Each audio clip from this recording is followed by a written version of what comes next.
People find it hard to believe, but anger is one of my favorite emotions of all time. I'm going to tell you why, and I'm going to answer the question of how do we process anger so that it does not leave its lingering effects on us that could actually harm us in the long run. But first, the intro.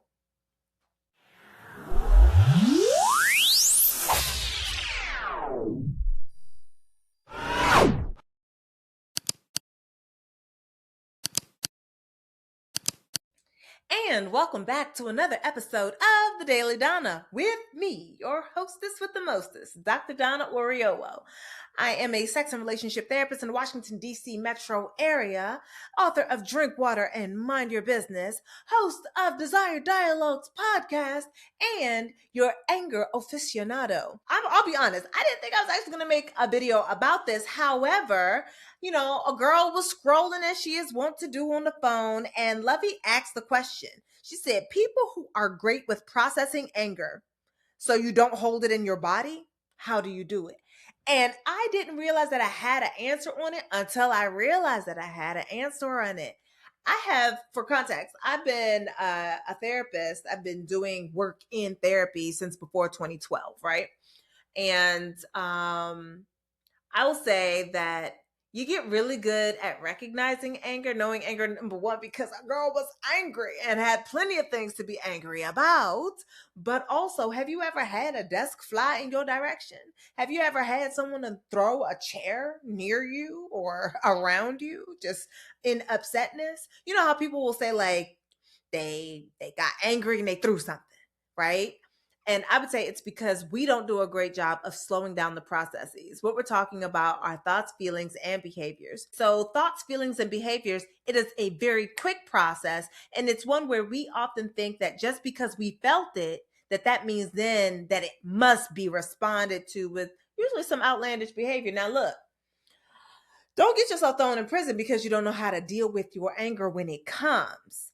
But the question that Lovey asks, how to deal with it, because a lot of us, we're also keeping it in our body. Why is it important to note that? It's important because unprocessed emotions means that you are more easily triggered into your sympathetic nervous system autonomic responses, meaning the fight, flight, freeze, or fawn. So the fight, I'm ready to tussle. Flight, I gotta run.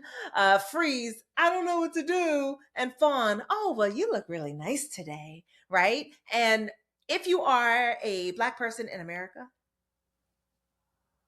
you could have reasons for your sympathetic nervous system to constantly be online. However, not knowing how to allow it to finish running its course, to be done, can lead to increased inflammation. And that increased inflammation could lead to a weakened immune system. And that weakened immune system could lead to an autoimmune disease, or worse, your death. Yes, I know that it took a turn. It went quick, but there have been a couple of studies about this. I want to say, and I'll link them. One from Harvard, one from Science Direct, and one from NIH are talking about the possible links between stress and autoimmune diseases. And I thought that it would be important for us to actually talk about how my favorite emotion could get you hemmed up and how to go ahead and begin to relieve it. So where it comes right down to it, when you have anger, like something really gets you fired up, you don't want to just, how people like, let it go, it's not that serious. And some of y'all try to let it go.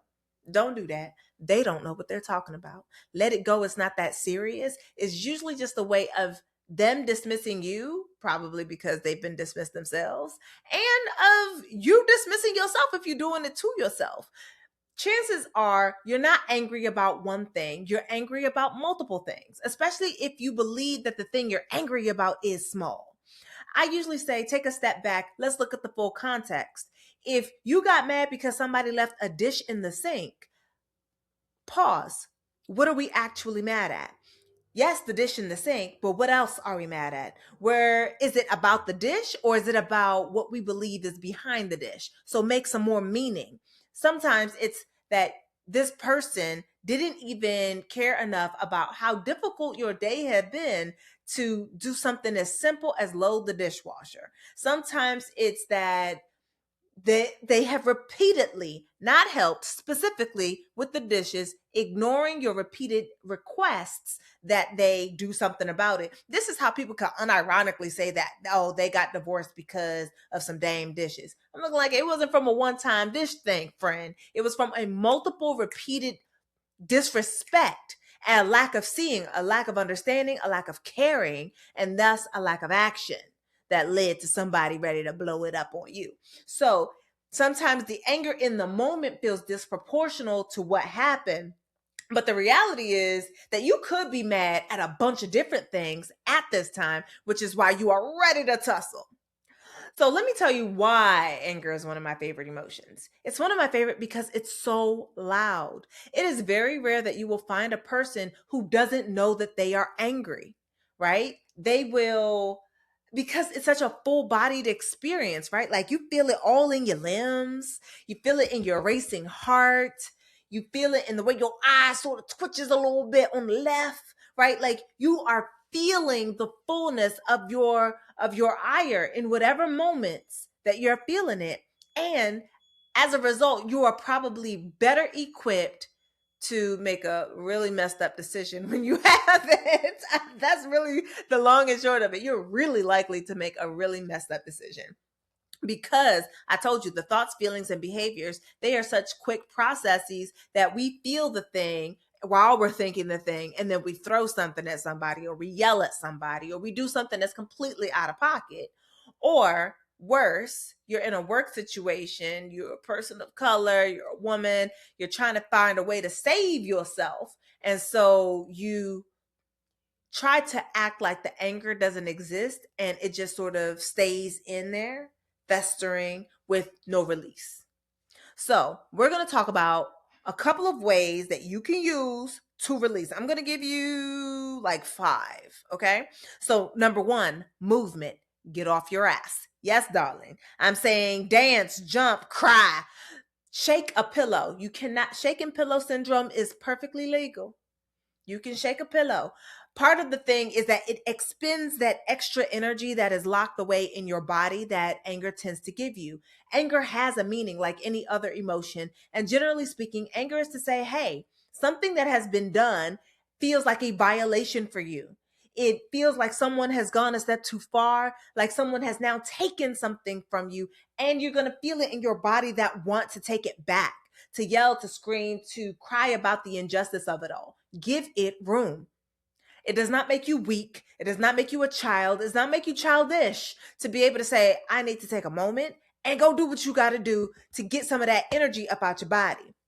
I would even say create an angry song playlist, right? And maybe it's not like angry songs, but something that makes you want to, I don't know, do a dance or two, right? That makes you want to get into it. So that way you can start to release some of that energy that is within your body. At the very least, it should help you with the extra adrenaline and stuff.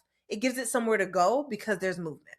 So that's number 1, movement. Number 2, getting your throttles, baby. Get some volume. I know that people like, don't be getting loud with me and da da da da. I'm looking like there's a difference between yelling and yelling at, right? Yelling at someone means that it is directed to them. It's about them. You cussing them clean out. If I cuss, I didn't cuss you at you. I'm just cussing, right? Same thing goes with yelling. Sometimes that is another way for us to expel some of that energy. And half the time people are angry because of that thing they didn't say, that boundary they didn't set, that thing that they started to say but didn't.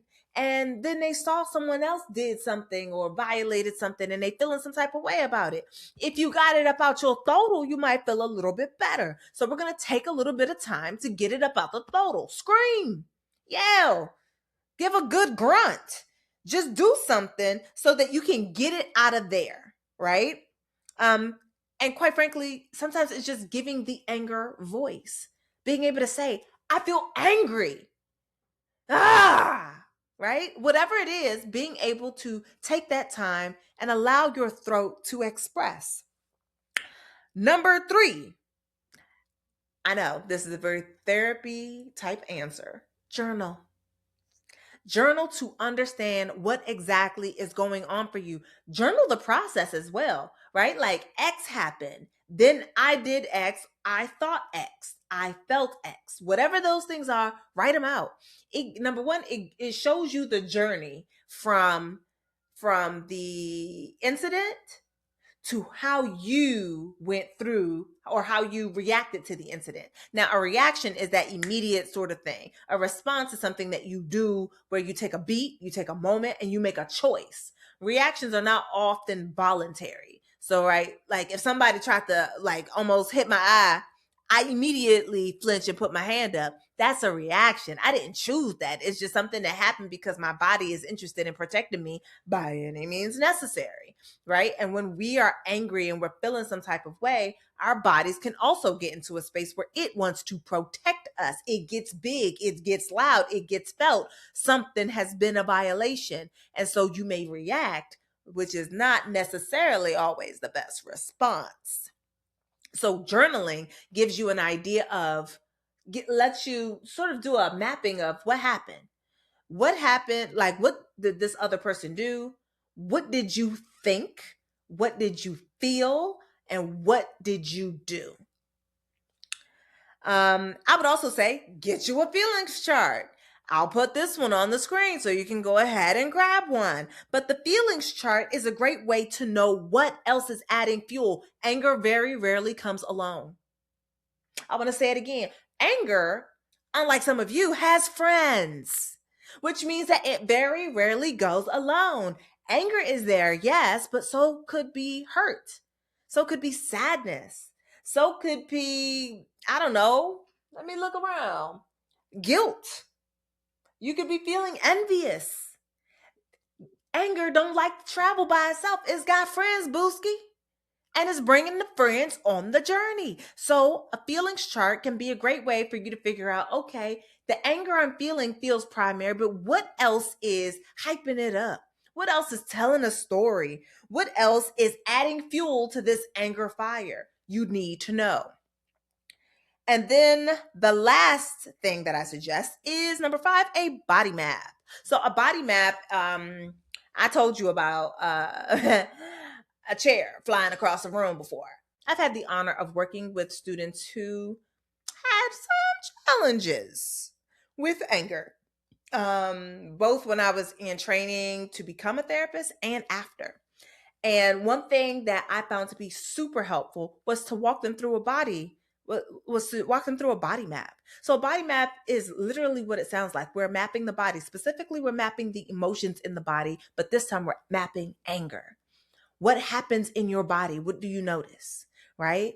Like for one student, she noticed that when she was starting to get angry, she started to feel hot.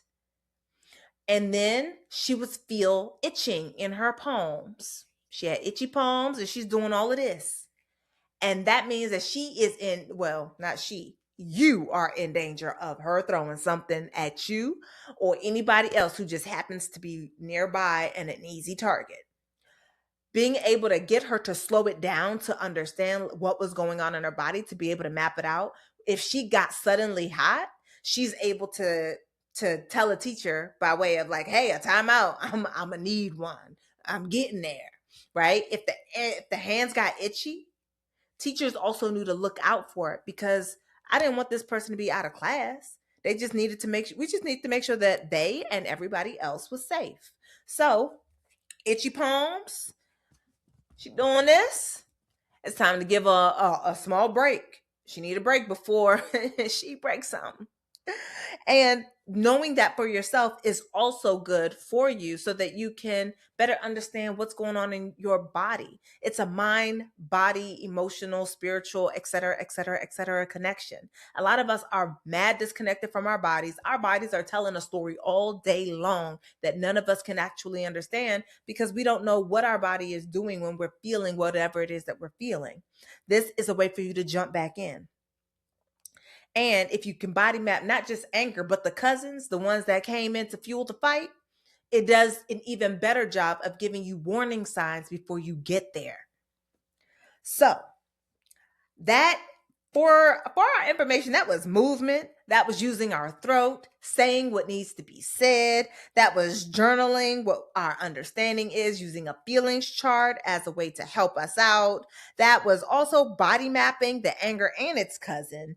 And I would say giving it space to say what was left unstated.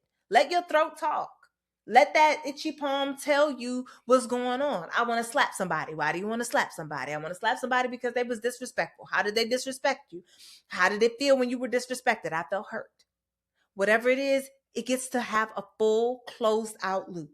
So anger remains one of my favorite emotions because it is full-bodied, is loud as heck, and it knows what it needs in order to feel processed. And this is my little loop of how I help people to process their anger so it doesn't sit in their bodies and become a problem later. So tell me in the comments, friend, how do you deal with anger? How does it show up in your life? And how do you make sure that it doesn't sit unprocessed all up in your limbs? All right, inquiring minds want to know. Be sure to keep it respectful as per usual in the comment section because you know I love that discourse, not disrespect. Thank you for joining me for this episode of the Daily Donna, where we have those conversations with a therapeutic edge. I am your host, Dr. Donna, your hostess with the mostest, and I will see you again when? Tomorrow, because we're doing this at least for 100 days. Bye.